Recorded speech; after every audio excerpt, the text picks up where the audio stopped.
Okay, this is the drum unit of Kyocera Taskalfa 3501. This is the heart of the laser copier, photocopier. So we'll just identify the parts inside. So this is the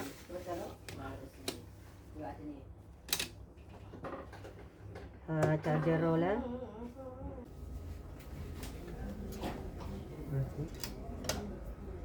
So this is the main charger, and this one is the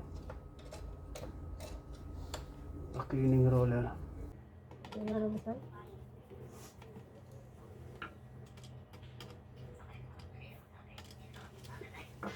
There's a clip. Okay, lock. Okay. Outlet. And lock that is also. Okay, so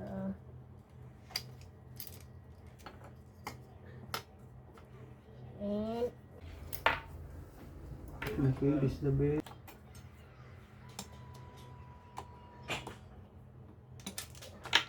the holder. And this is the drum. Okay. The purpose of this one main charger roller will give charge to the drum, negative charge. So when the laser unit strikes, it will write here the text. Okay, then that text will absorb toner. The toner, which is the negative charge, will form in the drum. Okay, then while this drum rotating, that toner will transfer to the A4. Okay, we will remove. But as you go along with after using how many copies, the problem with the drum. So sometimes when you more copies, the drum there's a line. So the drum with the paper. Yeah, line in the paper. So you must remove it all. No, just check the drum. Just check. Okay, so this is the and there's a drum screw. It's like a spiral to rotate the waste. These are the waste toner going to the waste toner container, and this one the cleaning roller. Okay,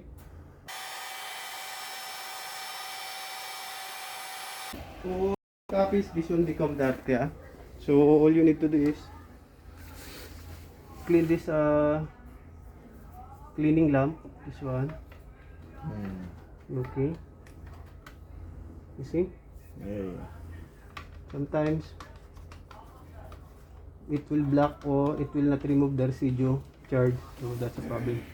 These are LED that will This lamp later. yeah, the purpose of this LED lamp is the remove the negative charge in the drum, so it will rotate again and it will by charge again for the main charger roller.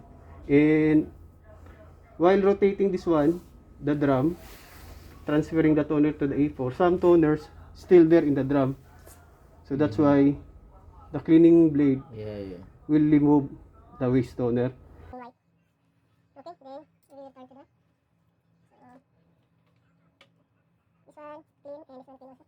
And then cover the blade or the mylar and clean. Okay, so it's recording.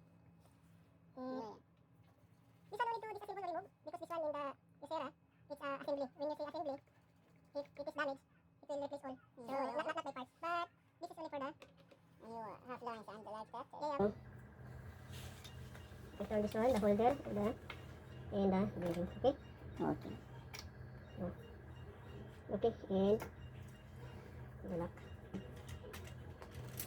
So now, very simple, but no need to disassemble this one. So this is for discussion or identifying the parts and the functions. Yeah. Because very difficult to repair if you don't know the parts inside, how this drum unit works. So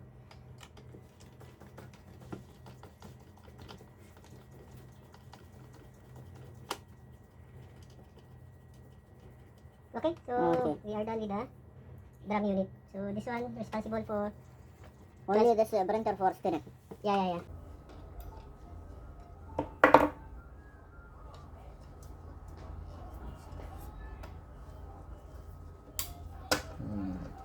Okay. Okay. Okay. There's a guide, ha?